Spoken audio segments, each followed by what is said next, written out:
ஒடுக்கப்பட்ட ஓபிசி மக்களே, ஒன்றிணைவோம், நமது உரிமைகளை மீட்டெடுப்போம். வணக்கம்.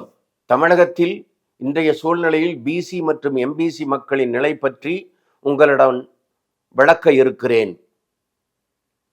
அதாவது பிசி எம்பிசி என்று தமிழகத்தில் கூறப்படும் மக்கள் மத்திய அரசால் ஓபிசி என்று கூறப்படுகின்றனர். இந்த ஓபிசி மக்களுக்கு 10%, அதாவது பொருளாதாரத்தில் பின்தங்கிய முன்னேறிய வகுப்பினருக்கு 10% இடஒதுக்கீடு கொடுக்கப்பட்ட போது காங்கிரஸ், கம்யூனிஸ்ட் உட்பட எந்த அரசியல் கட்சிகளும் அதை ஆட்சேபிக்கவில்லை. பாராளுமன்றத்தில் 540க்கு மேற்பட்ட உறுப்பினர்களில் 2 உறுப்பினர்கள் மட்டுமே இதை எதிர்த்து பேசினார்கள். ஏன், இங்குள்ள ஒரு திராவிட அரசியல் கட்சி தலைவர் கூட ஏற்கனவே மத்திய பணிகளிலும் நீதித்துறையிலும் கோலோச்சும் அந்த முன்னேறிய வகுப்பினருக்கு 10% இடஒதுக்கீடு கொடுக்கப்பட்டதை ஆதரித்தார்.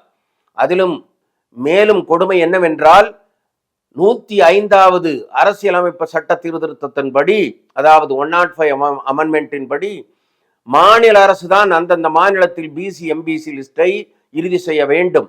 ஆனால் தமிழக அரசிடம் எத்தனையோ முறை வேண்டியும் எத்தனையோ முறை மனுக்கள் கொடுத்தும் அதை காதில் போட்டுக்கொள்ளவே இல்லை.